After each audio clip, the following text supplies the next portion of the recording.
Shalom అందరికి శ్రమకాల జ్ఞాని కొడుకులు. ఈ రోజు దేవుడు మన కొరకు ఏర్పాటు చేసిన వాక్యము ఒకసారి చదువుకుందాం. కీర్తనల గ్రంథం 51 అధ్యాయం 12వ వచనము. నీ రక్షణానందము నాకు మరలా పుట్టించుము, సమ్మతి గల మనస్సు కలుగజేసి నన్ను దృఢపరచుము. ప్రియమైన వారులారా, మరి భక్తుడైన దావీదు రాస్తున్న యొక్క కీర్తన, నీ రక్షణానందము నాకు మరలా పుట్టించుము, సమ్మతి గల మనస్సును నాకు దయచేయము.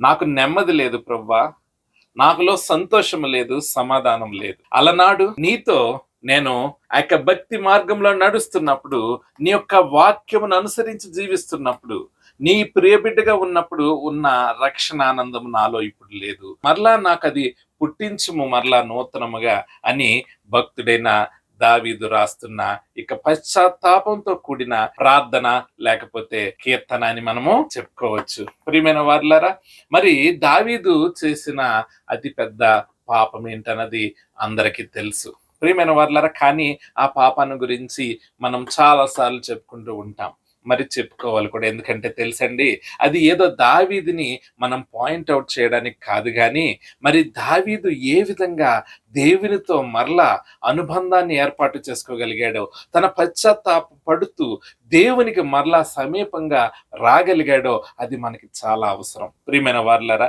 మరి లెంటిని అనుసరిస్తున్న మనము, దేవుని యొక్క మందిరాల్లో వెళ్ళి ప్రార్థన చేస్తున్న మనము, దేవుని వాక్యాన్ని వింటున్న మనము, దేవునితో ఒకవేళ అటువంటి తెగిపోయిన సంబంధము మనకి దేవునికి ఏర్పడితే, ఒక్కసారి దావీదు యొక్క మరి పశ్చాత్తాపంతో కూడిన ఈ ప్రార్థనను, ఈ యొక్క గేయాన్ని మనం ధ్యానించినప్పుడు, దావీదు హృదయం ఏ విధంగా తప్పించిందో ఆ విధమైన తపన మనలో కలిగితే, దావీదుకి దేవుడు మరలా ఇచ్చిన రక్షణానందము మరలా మనకి దేవుడు దయచేస్తాడు.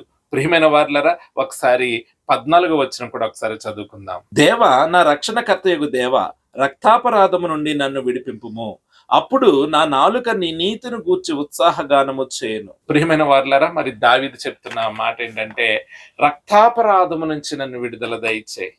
మరి రక్తాపరాధం చేశాడంటే రక్తాపరాధం చేశాడు. దావీదుకు ఒక మాట ఏంటంటే, దావీదు యెహోవా యుద్ధములు జరిగించెను. ఎవరి పక్షమున? యెహోవా ప్రజల పక్షమున యెహోవా యుద్ధములు జరిగించాడు. యెహోవా ప్రజలను కాపాడడానికి, తన ప్రాణాన్ని పణంగా పెట్టడానికి ఎప్పుడు వెనకడుగు వేయలేదు.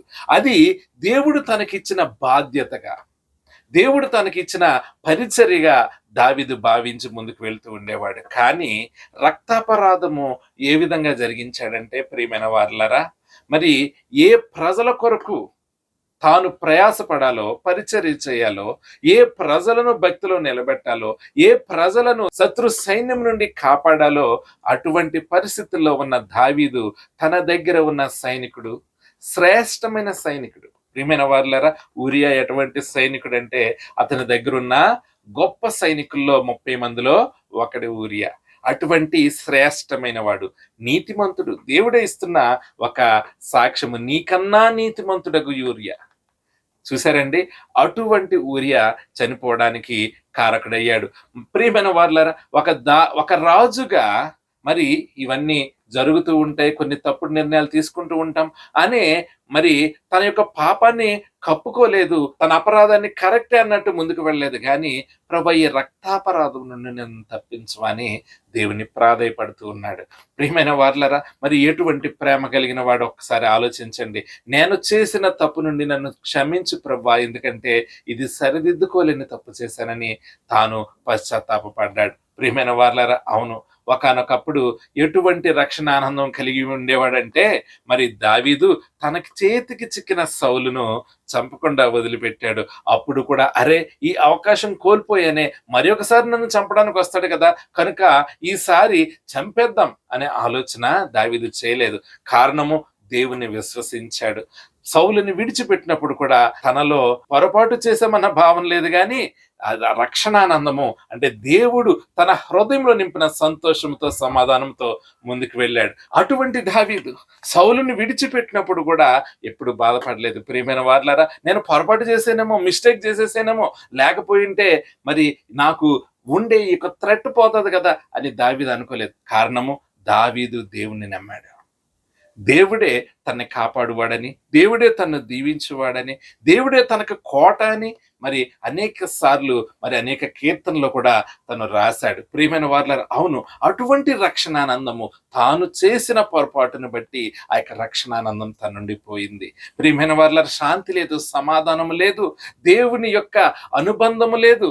అతని యొక్క జీవితం ఎలా ఫీల్ అయ్యాడంటే, ఎడారిలో మరి నీటి కొరకు ఎదురు చూస్తున్న వారు ఏ విధంగా ఉంటారో, నీటి జాడలు లేని సమయంలో దాహము కొనిన వారు ఎడారిలో ఎటువంటి పరిస్థితుల్లో ఉంటారో, దావీదు పరిస్థితి కూడా అలాగే ఉన్నది. ప్రియమైన వారులారా, అవును, దావీదు మహారాజుగా ఉన్నాడు.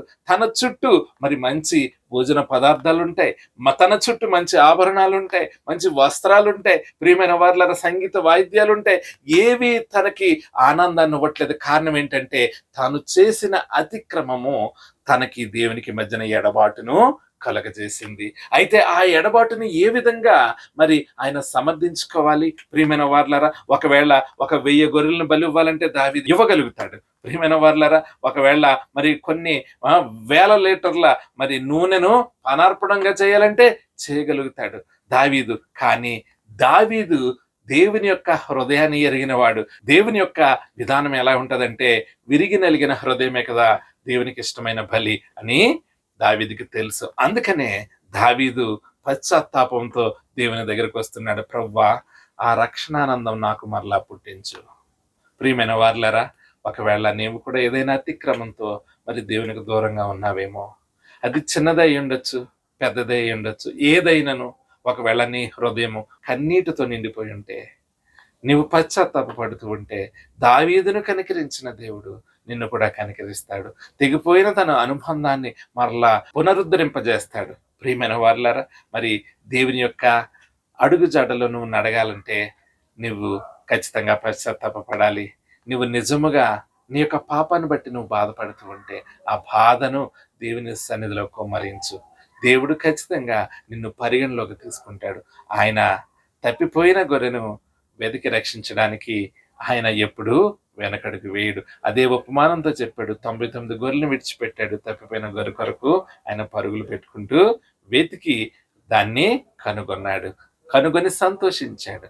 ప్రియమైన వారులారా, నీవు కూడా నీ పశ్చాత్తాపం ఆయనలో ఆనందాన్ని కలిగిస్తుంది. ఆనందం పడిన ఆ తండ్రి నిన్ను అమితంగా దీవిస్తాడు. ఈ యొక్క వాక్యము దేవుడు మీ హృదయాల్లో భద్రపరచును గాక. ఈ వాక్యాన్ని బట్టి దేవుడు మిమ్మల్ని, మీ కుటుంబాన్ని అత్యధికంగా దీవించి ఆశీర్వదించును గాక. God bless you all. Amen. Praise the lord.